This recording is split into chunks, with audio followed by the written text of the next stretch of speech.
HD. Bonjour à tous, je suis Christian Cac, docteur en économie. Cac en 3 lettres comme c'est assez clair. Et avec moi, l'économie va le devenir assez clair. De nos jours, les sociologues se plaisent à donner des noms plus ou moins équivoques à certaines catégories de la population. C'est le cas pour la génération Y qui caractérise les gens de moins de 30 ans. Si vous regardez cette émission en 4G sur votre smartphone, alors vous en êtes peut-être. Si ce n'est pas le cas et que cette génération Y vous intrigue, voici un petit éclaircissement. Le sergent Phil Monslip est psychologue scolaire au sein de la prestigieuse école polytechnique. Comme à chaque rentrée, il s'entretient avec les nouveaux élèves afin de dresser le portrait psychologique de la promotion. Aujourd'hui, il livre son rapport au directeur. La génération Y, c'est quoi au juste? Ah, sergent Phil Monslip. Au rapport. Permission de lâcher votre main, colonel? Permission accordée. Votre poigne est toujours aussi ferme, félicitations. Maintenant, dites-moi, nos nouvelles recrues sont-elles dignes d'être des X? À vrai dire, cette année, j'ai plutôt eu affaire à des Y. Qu'entendez-vous par là? Eh ben, que ces garnements appartiennent à la génération Y. Autrement dit, les personnes nées entre 1980 et 1995. Ils se sont montrés plutôt rétifs à toute forme d'autorité, ce qui s'explique par l'éducation laxiste que leurs 68 heures de parents leur ont inculquée. De plus, j'ai cru déceler une sorte de désillusion quant au monde du travail. Alors, mon petit Grégory, qu'est-ce que tu veux faire dans la vie plus tard? Gagner un max de blé. Ce n'est pas un métier, ça.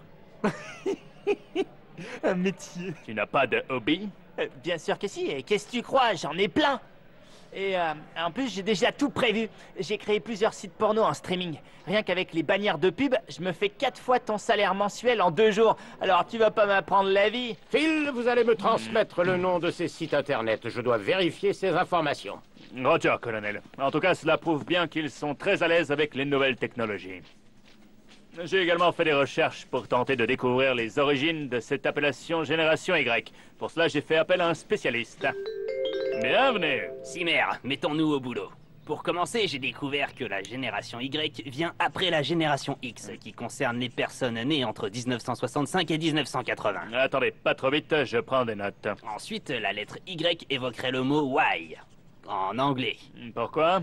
Ah, j'en sais rien, j'ai vu ça sur Wikipédia ce matin. Non, je voulais dire que Y signifiait pourquoi en français. Ouais, j'avais compris. Une dernière chose à noter, le Y rappelle la forme des écouteurs, symbole d'une génération ultra connectée. Et que se passerait-il si on leur enlevait leur smartphone et leur tablette tactile pendant une journée? Rendez-moi Google Maps. Mais rassurez-vous, colonel, ils sont aussi très avisés et ils m'ont appris pas mal de choses. D'ailleurs, je vous ferai parvenir mon rapport via Twitter. Parfait. Cette génération Y manque de fantaisie à mon goût. Avec mes camarades de la génération Q, on savait autrement s'amuser. Enfin, retrouvons tout de suite notre expert Pedro Baer qui a un mot à ajouter. Ouais, et la génération Z, alors on désigne par ce terme les moins de 20 ans qui sont encore lycéens ou étudiants. On pourrait croire qu'ils maîtrisent parfaitement les nouvelles technologies, mais un rapport parlementaire de 2012 prouve le contraire. L'usage qu'ils font du web est essentiellement récréatif. Ceci était un communiqué de l'amicale des nostalgiques de la fessée à l'école. Les bonnes traditions se perdent, c'était le bon temps. Bien, il est l'heure maintenant de retourner jouer aux billes avec vos pilules ou de me rejoindre sur Twitter et Facebook. Rendez-vous demain pour une nouvelle thérapie économique